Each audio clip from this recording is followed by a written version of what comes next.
दोस्तों नमस्कार, स्वागत है आप सभी का आपके आरोही यूट्यूब चैनल पर। दोस्तों आज का टॉपिक है इतिहास विषय के कुछ एमसीक्यूज टाइप के क्वेश्चन जो टीजीटी, पीजीटी, आईएएस, पीसीएस जैसी परीक्षाओं के लिए अतिशय महत्वपूर्ण हैं।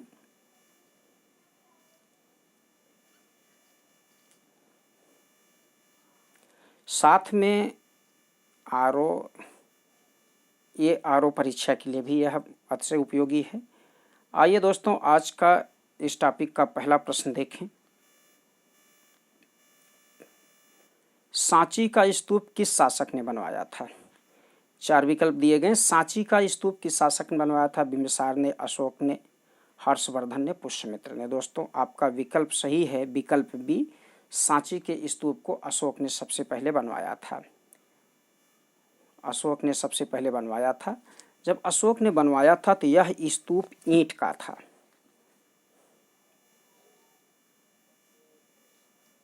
ईंट का था। कालांतर में पुष्यमित्र शुंग ने इसे पत्थर का बनवा दिया, इस पर पत्थर से जड़ दिया, चारों तरफ से ढक दिया। और सांची के स्तूप को कई स्टेप में बने हैं। तो सांची के स्तूप के संबंध में और बात कर ली जाए, एक प्रश्न यहीं से और बन जाता है। सांची को किस नाम से जानते हैं? सांची का प्राचीन नाम क्या था? सांची का प्राचीन नाम ककना बोध था। दोस्तों अगर सांची के स्तूप की बात की जाए तो सबसे पहले 1818 में जनरल रायलट ने इसे खोजा था। रायलट ने इसकी खोज की थी और ये मध्य प्रदेश के रायसेन जिले में अवस्थित है। और यहाँ से 3 स्तूप बड़े प्राप्त हुए हैं। स्तूप संख्या 1 को महास्तूप कहा जाता है और अन्य 2 को लघु स्तूप कहा जाता है। कभी कभी पूछ लिया जाता है कि महास्तूप में या जो अन्य 2 स्तूप संख्या 2 और स्तूप संख्या 3 हैं, इनमें किनकी अस्थियां रखी गई हैं? दोस्तों जो महास्तूप हैं इसमें महात्मा बुद्ध के धातु अवशेष, अस्थि अवशेष या धातु के दांत रखे गए हैं। और स्तूप संख्या 2 में अशोक के समकालिक जो धर्म प्रचारक थे, अशोक के काल के धर्म प्रचारक थे, इनके अवशेष रखे गए हैं। और स्तूप संख्या 3 में सारिपुत्र और मोदगाल्यान, जिसे महामोदगाल्यान कहा जाता है, गल्यान के अस्थि अवशेष रखे गए हैं।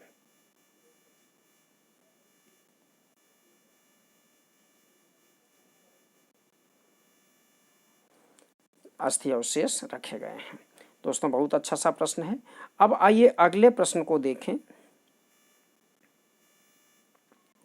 अशोक के अभिलेख को सर्वप्रथम किसने पढ़ा था? बहुत अच्छा सा प्रश्न है।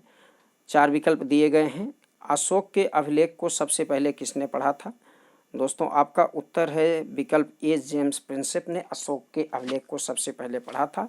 वह अभिलेख सबसे पहले जो इन्होंने पढ़ा था, उस अभिलेख को दिल्ली टोपरा के नाम से जानते हैं। दिल्ली टोपरा 1837 में इन्होंने पढ़ा था। और ये उस समय, अगर इनके बारे में और बात कर ली जाए तो एशियाटिक सोसाइटी ऑफ बांग्ला के संस्थापक थे। एशियाटिक सोसाइटी ऑफ बांग्ला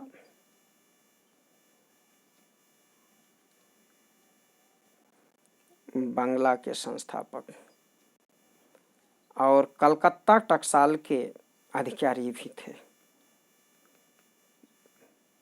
पूछा जा सकता कूटनीति से संबंधित प्रश्न। और यहीं से एक प्रश्न और पूछ लेते हैं आपसे कि जो अशोक के अभिलेख थे, सबसे पहला अभिलेख किसने और कब खोजा था? तो 1750 में टिफिन थेलर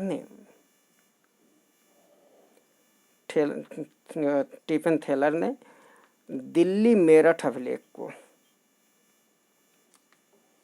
दिल्ली मेरठ, मेरठ स्तंभ लेख को सबसे पहले खोजा था।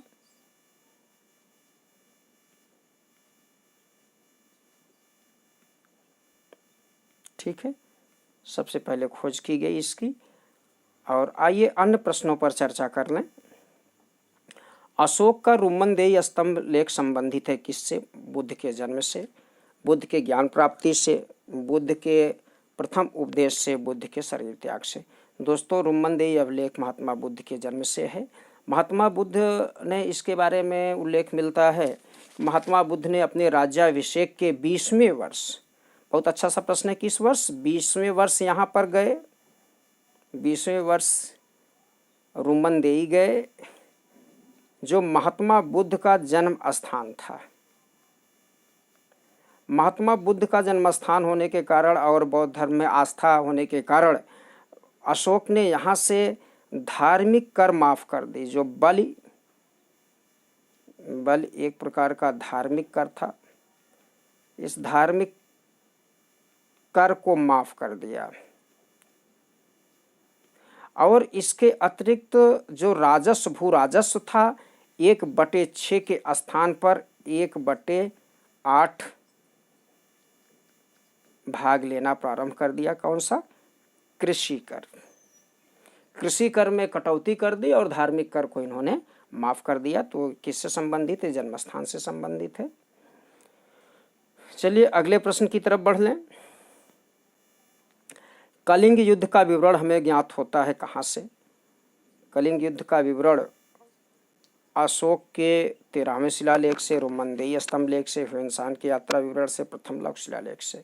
दोस्तों, अशोक के 13वें बृहद शिलालेख से, जो शाहबाज गढ़ी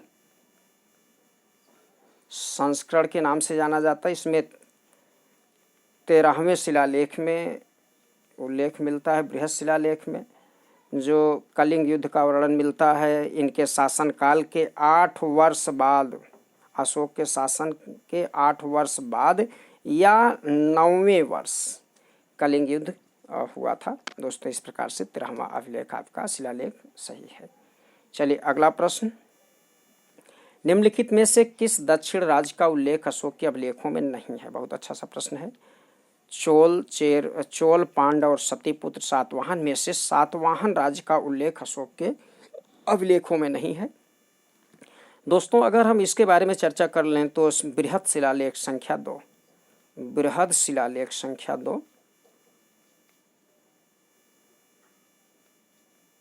शिलालेख संख्या 2 में उल्लेख मिलता है कि अपने पड़ोसी राज्यों चोल, चेर, पांड्य और केरल पुत्र या सतीपुत्र, केरल पुत्र में इन्होंने इनका उल्लेख मिलता है। ठीक है, तो कुल मिला के सातवाहन राज्य का उल्लेख नहीं मिलता। मौर्य काल में सीता का तात्पर्य है एक देवी से, एक धार्मिक कर से, राजकीय भूमि से प्राप्त आय और ऊसर भूमि से। दोस्तों, सीता कर राजकीय भूमि से प्राप्त जो राजस्व होता है उसे कहा जाता था। ये मौर्य काल का एक विशेष प्रकार का कृषि कर है। यौधेय सिक्कों पर किस देवता का अंकन मिलता है? वसुदेव के मित्र के इंद्र और कार्तिकेय। तो दोस्तों, यहाँ यौधेय का शासकों के सिक्कों पर कार्तिकेय का चिन्ह मिलता है। कार्तिकेय शिव के पुत्र थे, जिन्हें षडानन भी कहा जाता है। इनका चित्र उस पर मिलता है। चलिए अगला प्रश्न देख लें। कलिंग नरेश खारवेल ने निम्न में से किस वंश से संबंधित थे? बहुत अच्छा सा प्रश्न है। कलिंग नरेश खारवेल चेद वंश से संबंधित थे। चेद वंश कलिंग, इसके संस्थापक महामेघवाहन थे।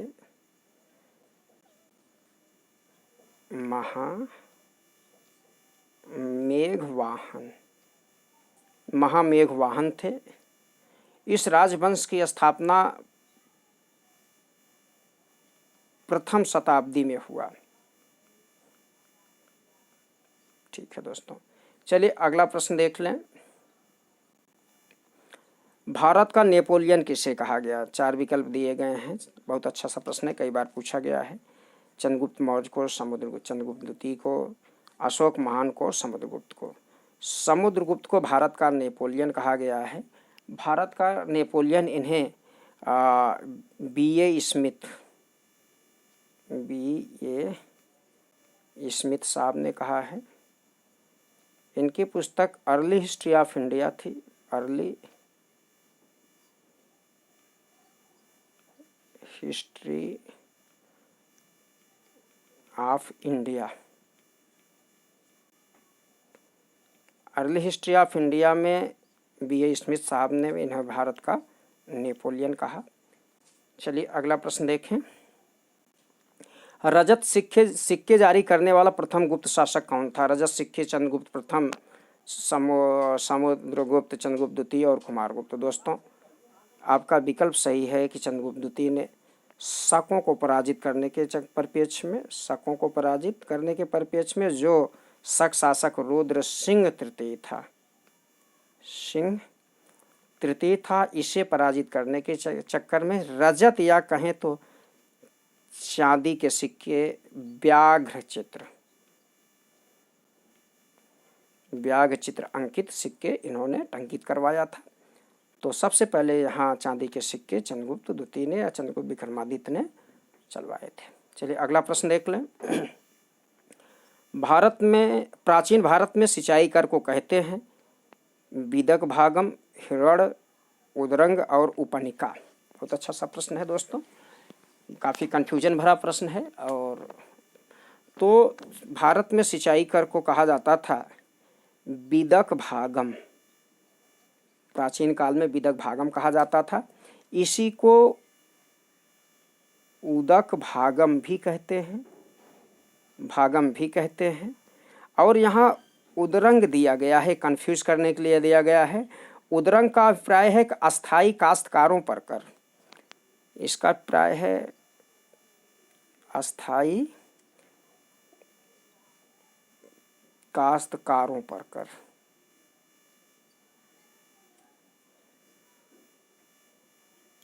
अस्थाई काश्तकारों पर कर, ठीक है।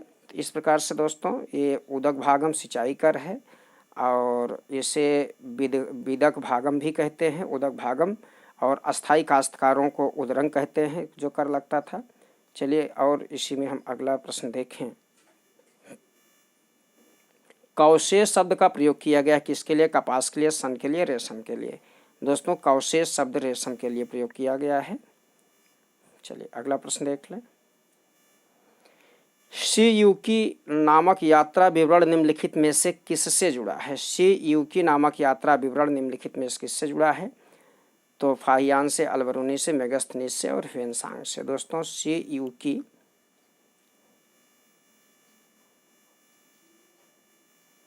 शियुकी चीनी यात्री ह्वेनसांग पर लिखा गया है।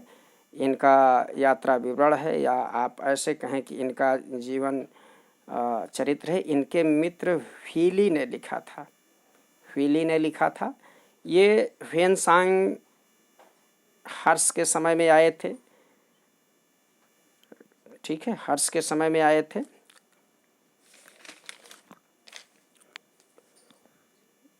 और ह्वेनसांग को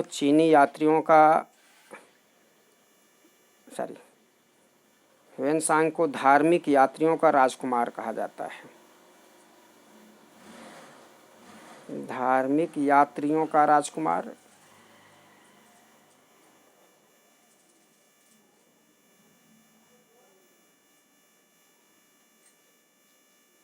राजकुमार कहा जाता है। इसके अतिरिक्त इन्हें वर्तमान शाक मुनि भी कहते हैं।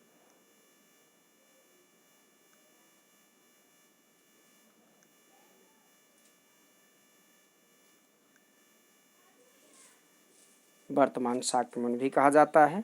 इन्होंने भारत को इंतु कहा था।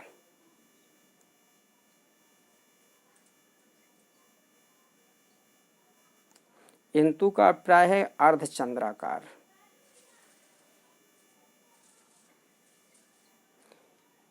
चलिए अगला प्रश्न देखें। चीनी लेखक भारत का उल्लेख किस नाम से करते हैं? ठीक है, अभी थोड़ी देर पहले हमने कहा था चीनी लेखक भारत को इंतु के नाम से जानते हैं, जिसका अर्थ होता है अर्धचंद्राकार। चलिए अगला प्रश्न देख लें। खजुराहो के मंदिर संबंधित हैं बौद्ध धर्म, हिंदू धर्म और जैन धर्म। दोस्तों यहाँ हिंदू धर्म और जैन धर्म से खजुराहो के मंदिर संबंधित हैं, जो 9वीं और 10वीं शताब्दी में विशेष करके इसका उत्कर्ष है। यहाँ पर बौद्ध मंदिर नहीं दिखे, ये चंदेल शासकों के मंदिर हैं, जो खजुराहो इनकी राजधानी थी, छतरपुर। चलिए देखते हैं दोस्तों। इस प्रकार से आपने 15 प्रश्नों की एक श्रृंखला देखी। मुझे आशा नहीं, पूरा विश्वास है प्रश्न बहुत ही अच्छे हैं। यहाँ से निश्चित ही सभी परीक्षाओं में प्रश्न आएंगे। दोस्तों यदि हमारा चैनल आपको पसंद आया प्लीज़ हमारे चैनल को लाइक शेयर सब्सक्राइब जरूर करिएगा, कमेंट करना मत भूलिएगा। तब तक के लिए नमस्कार, धन्यवाद।